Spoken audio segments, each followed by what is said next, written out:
Aloha, everybody. Welcome to another live session. Oh, there goes a dog. I think I got a dog right in the background. I don't know where she went, but she just dove in here when she heard my voice. So welcome. Thank you so much for being here. I see people showing up already. I want to give you time to get in because this topic today is a good one. You might not even be aware that you're doing it. And it is called coasting. Are you coasting in your relationship? I can tell you, I've been in and out. I've been driving on the coast. We'll get into that. I'm going to speak with Adora again. We're going to just get into it again and give you some tips on how you can be aware that you're even coasting and how you can actually work through your relationship and not be coasting alone. All right. Welcome, everybody. I would be waving you and I'll just try and wave a couple of times, but let me get Adora in here. Has arrived. How are you? Yay! Adora, Aloha, my friends. I'm Happy New Year. so excited. How are you? Let me get the volume up here on my end, not down, up, so I can hear you and everybody. There we go. I'm going to get this figured out like that. One time I'm just going to go, boom, we're on. I'm going to get you on and we're going to go. So, It's all good. You're brilliant. You know, these technological things are tricky sometimes. Yes, it is one of those things to remind myself, patience. You know, when you don't need something new kind of thing, I'm like, this is your lesson in patience, Shawn. Not everything comes right away. I see everybody. Thank you for showing up. It's always, I see new faces coming in, so that's always exciting as well. And I want to jump into it. I know this is kind of the topic for this week. We'll have a new one next week. We'll get into that next week. But, we were talking about, what are some of these pain points in our relationships? And last week was vulnerability and facing that fear of vulnerability. Now I want to dive into coasting. And maybe you can share with our audience a little bit about, okay, what is coasting? And like I can tell you, I wasn't aware of it in my relationship that I was just coasting. And we get into it unconsciously. And the next thing you know, our relationship goes by for a day, a week, months, and a year. And you go, wait, was I even connected? Or what happened to our relationship? What happened? Where did this chasm come from? Exactly. Well, I think this topic is really so spot on for relationships, for life in general, because human nature is what? We are incredibly adaptable, right? So we adapt to so many situations from a physiological perspective, but also psycho-spiritually. And when we get into the day-to-day, sometimes we can feel like we're in the rut. The funny thing is that when I heard about the title for this, coasting, as a concept, I always considered it complacency. And I think coasting is like the new word for it, or the new term for it. But to me, it is complacency. It's like, how am I becoming complacent and kind of checking out little by little by little in my most sacred relationship? And I think that on some level we can all relate to this. And if it's not with our primary relationship with our beloved, it's some other facet of our lives, right? Because our mind sometimes likes to have a mental vacation, right? Which is one of the reasons we love all of this technology. Of course, we do get a dopamine rush from our devices and a lot of the games that we play and being on social media. But I think it's so much more than that. Sometimes it's a little bit easier to check out than to stay present, right? Would you? So true. I so agree.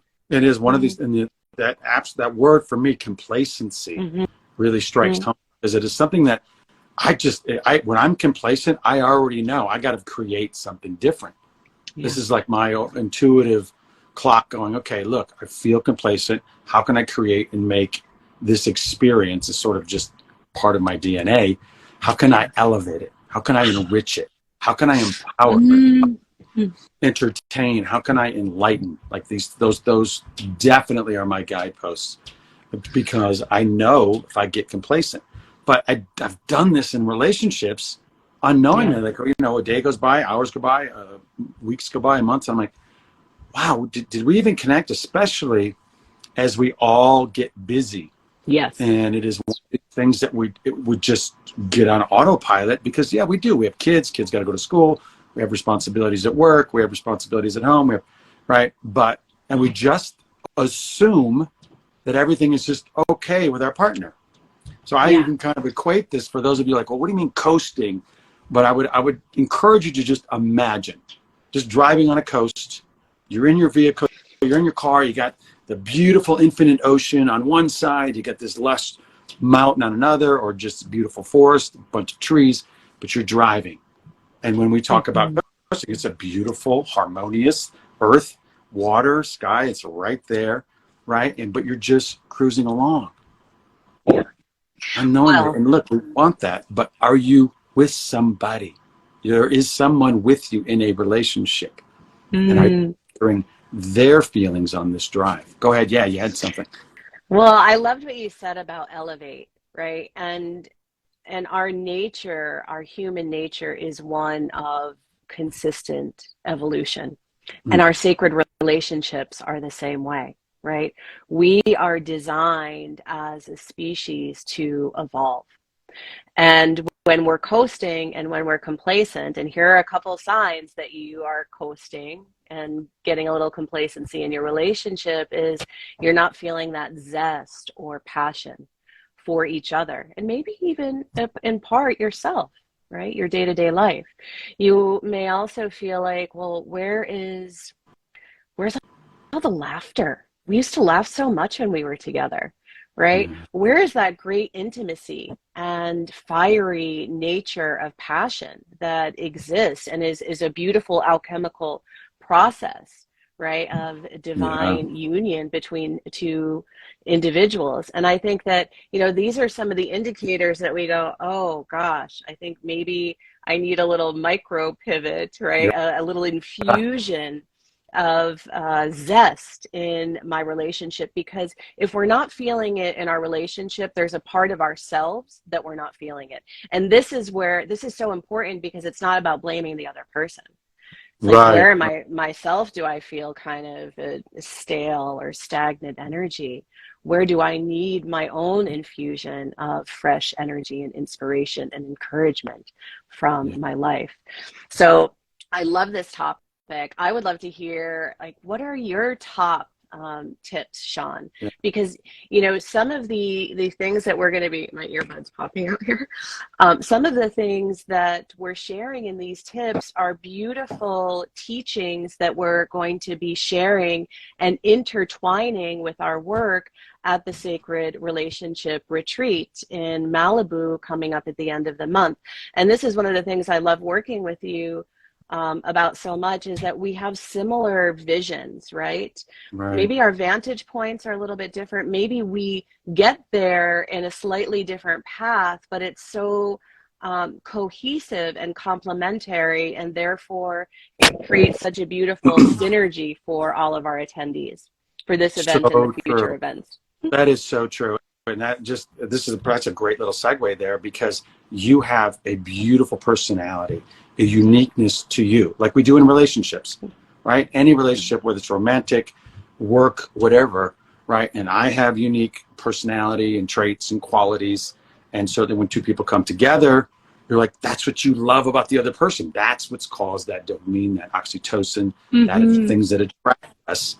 And then when we get together over the long term, we're like, well, all right, well, I need you to be more like this, and I need you to be more like that, and you need to stop coasting, and you need to be more vulnerable, and right? And we trying to go and grow together rather than get distant and stay in our same lane, but still honor our own uniqueness. That's the beautiful dance that each one of us gets to do, not has to do, gets to do. And you get to have this beautiful dance with this person that you've chosen to love and share your life with. So I'm going to dial that in, and it's been a pleasure, and it is a pleasure working with you and creating these experiences that we got coming up, because you do have a unique perspective. I learn and grow from hearing you, and then it also shapes my perspective. And that's what we can do in our relationships, right? Rather than, well, this is my lane, this is how I see the world, and well, this is how I see the world. And then the next thing you know, we've got two people in a relationship living two different relationships, and Exactly. just ghosting, Yeah. right? Yeah. So one of the bigger That's things to go ahead, you had something. not so well put.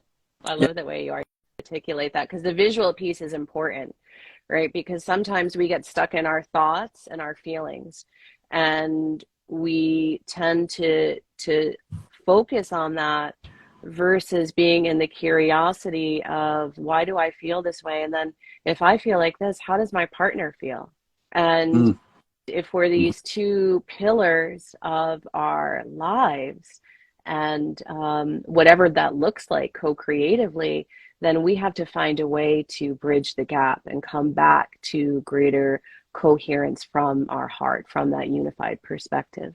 yeah, that's fantastic. So it is going from this for this particular talk. It is going from that coasting in our individual lane to coherence. Mm-hmm. And I like to call it the ABCs of working through coasting, right? And it is the A is awaken. I would encourage, write this down if you get your pen and a paper. We'll deep dive into this in our sacred relationship retreats and also the one for individual retreats. But it is awaken to the present moment in your relationship. I Mm-hmm. failed to do the relationships. I know exactly how it evolved. It didn't evolve the way it should have because I wasn't awakened to the present moment. Well, what do I mean by that? I mean, okay, what does this, are we connected? Are we disconnected? Are we not on the same page? And look at it holistically. Are we lost and confused? Are we resentful and careless with each other?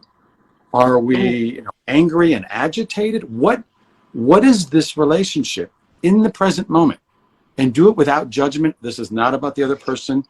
It is not about you even self-judging yourself. This is simply awakening to the present moment. And even as you said, also we talked about awakening within, but particular conversation, of course, we have to do that. But now I want you to take a look at, okay, let's awaken to what is happening. That's all. No judgment. Not your fault, not his fault, her fault. I just feel lost and distant. Mm-hmm. We're connecting. We're agitated. We're preoccupied. We're busy. I understand, right? So once we just start there, that's the A for me. And then I want to hear your thoughts too, but I'll just give you some broad Yeah. strokes on the B and the C, but we'll bounce this back and forth like we always do. But then that B is be aware. Mm. Be aware of what the other person is experiencing. That's it. Don't judge and use your own intuition. You know your partner, right? You get to feel what is happening. Go, okay, what am I sensing they're experiencing without judgment, right? And we get scared. And I've been in that space. I'm like, ooh, I don't want to, I went more into beware rather than be aware. Because I'm like, if I say That something, is so it's true. going to explode into Yeah. DEFCON 5. Yeah. And it's, Yeah. it's just That's going to be so worse. important. Yeah, yeah. Mm-hmm. And so that's where I would say, that number 2 is really just be aware of what that other person is experiencing. Observe. And I'm talking about in and out of the bedroom. Get those physical cues. When you touch somebody, you can tell when someone's like distant and cold or they're not feeling your vibe, right? You're using your own gifts, your own intuition to go, oh, okay, I'm not sensing something, or I am sensing more of this or less love, right? And then I want to hear more about you, but I'm not going to go through the final C at the moment, but check in to their, that's the C. Check in to their island. You go, I call it island hopping. I'm going to deep dive into that at our retreat, but that would be the third thought. Shola, I see you out there. That. Great to see you. But I would love to hear your thoughts on how you have navigated coaching with clients and with personal life. Well, first, I want to go back to this beautiful point that you just made, kind of within the ABC sandwich, Okay. of the be aware versus beware. Yes. Because I think many times, and I've seen this with so many different clients, that one partner feels afraid to speak up because they're concerned of an emotional reaction or how the other person is going to take it and to respond. And so they tend to walk on eggshells. And then this is another, I think, precursor to coasting, because coasting comes when we either get a little fearful, a little anxious, disconnected, scattered, right? And so when we feel like, oh, I have to really walk on eggshells about everything I'm going to say, well, what happens? We stop saying. And the moment we stop communicating from a place of authenticity is the moment that chasm, right, starts to build. And so this is such an important point that you made there. And I love for all of you that are going to join us in Malibu on January 28th. We can't wait to work with you, all of you beautiful couples. And also we have some exciting news that we will have the sacred relationship for everyone. So all individuals may come. We welcome you and can't wait to share these beautiful teachings in person on April 22nd in Malibu as well. So just a little bit of a tantalizing seed to plant there that we will nurture. And this comes to my 3 tips. So my 3 tips start with nurturing your garden, because in the beginning of a relationship, we know how exciting it feels, right? Communication is mostly easy. Intimacy is mostly easy. The laughter, the connection, that zing and zippy feeling. But through time, relationships are as a garden, and it's your most sacred garden, because it's the garden that you build your life upon. And so what do we need to do to tend our gardens? We need to make sure the soil is fertile, right? Then that means a place of openness and receptivity to hearing each other's needs, as well as identifying our own needs. It also means that when those weeds come up, whether they're habits, whether they're frustrations, whether they're resentment that's been built because we haven't communicated, we have to tend to those weeds and come back together. And just like our garden with our flowers or our herbs or our fruits or our vegetables needs sun and water, we have to nurture that with love. We have to nurture that with compassion. And the caring, like the meticulous, mindful presence of maintaining that, curating that garden each and every day, because that's how we create the life that we've always dreamt of.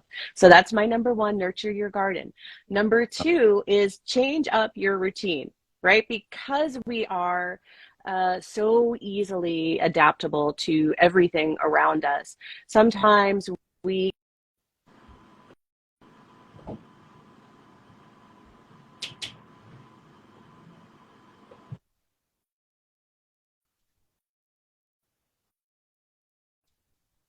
mountain, spend time in a new way, whether it's indoors somewhere, outdoors, because not only does that bring new energy in, but you start to create new connections in the brain, which lead to new levels of conversation between each other. And before you know it, you're going to be laughing and kind of creating, going back to that common language that you had in the beginning of your relationship. So that is my number 2. My number 3 is touch, talk to, and treat your partner like they are the king or queen of your castle, because they are.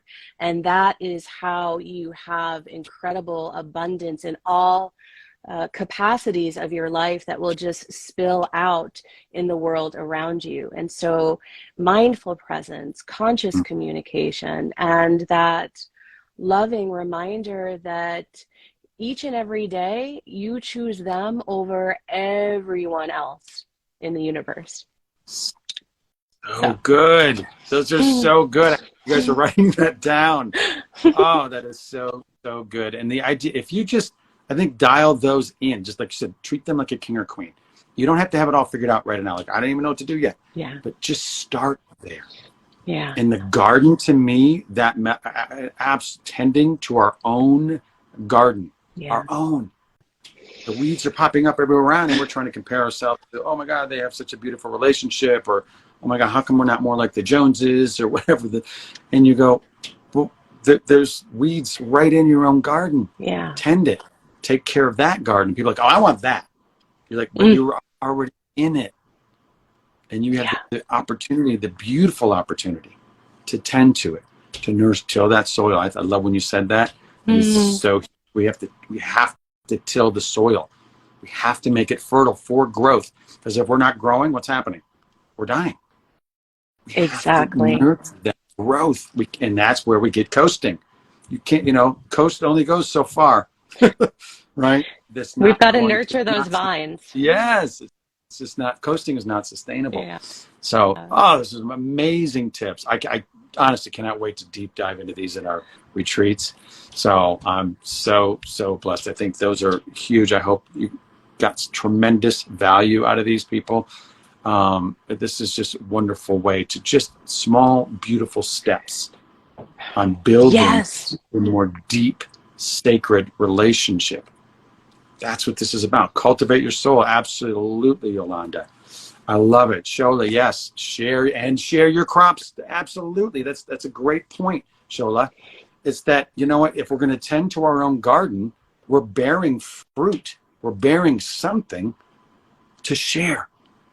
Yes. And as Adora said, you're in it with somebody that you chose. You got this in your life. And tend to it. It's such a beautiful. Oh my God, this was. I think it was a powerful session. Yeah, this is a great one. Yeah. Well, it's always magical to come together with you and be in this space of co-creation and alignment, and the cultivation of this program that we're offering, and it's going to have so many different forms and facets in the future. I'm certain is going to have a tremendous benevolent impact on so many individuals. And we invite you to continue to come back, meet us here on Instagram. If you can't be with us, then we'll have this on YouTube in just a few days. Join us in person in Malibu on the 28th. More information, you can set up a discovery call with either of us or both of us. Thank you, Yolanda. And you can register as well at thesoulinstitute.co, and we welcome you. And one last thing, my partner, John, has a medical background, and he was a flight nurse in the Air Force for many, many years. And he said this tip to me that was like really profound, that to hug someone, we go in, we give a hug, and we're like hug them for like a second or two, but for the brain to release oxytocin, it takes about 20 seconds for that hug. So lean in and stay there a little longer with your loved one, because it feels good on every level. I agree. I do that. I've now made an effort to do that, but you will see when I hug someone and I can feel them pull away. Because it's just, you come in and I'm like, no, I want you to feel me. And sometimes I'll be conscious of putting my heart on their heart when you hug, right? That's another thing that I've heard over the time. But I absolutely, I think, and people, they may be uncomfortable at first. Like, you can sense that. But it should also, specifically, if it's your partner, right? Like, just give great, loving hugs. I think from a medical, that's beautiful, by the way, just from a medical perspective, and energetic perspective and a vibration. I know. It really all does equate, and that energy you will carry out throughout your day. Absolutely. And throughout your relationship. Absolutely. I love that. Yeah. Oh, Shawn, we should let everyone know that on January 21st in Santa Barbara, we have an event at Yoga Soup. On embodying the love frequency and creating the love that you desire. So we hope to see you all there as well. Yes, if you're in and around Southern California, we will be in Santa Barbara at Yoga Soup. I think that's a Saturday. So check it out. All this stuff you can check out. We'll be posting links. If you're curious, and I would encourage you to be curious, because it's your life. Every day is your life, and be curious about the relationships, the life that you're creating. And we are both available for a discovery call. If you want to learn more, just reach out. We'd be happy to chat with you. And we can tell you more about these particular events. NYC, you never know. We probably would be coming to North Carolina, New York City. Yeah. So thank you, Shola. I mean that dearly. So grateful to be working with you. So absolutely. I want to thank you again, Adora. We will be here again next Thursday, 11 o'clock. I had a snowstorm and I lost everything. There was a snowstorm right in front of me. I was Oh like, my hopefully I gosh. can, I can be here, but everything Wow. worked out and it's meant to be. So Beautiful. thank you Well, for have a being here. wonderful day. Thank you for everything. All right. Thank you, Blessings, everybody. everybody. All right. Ciao for Mahalo. now. Mm.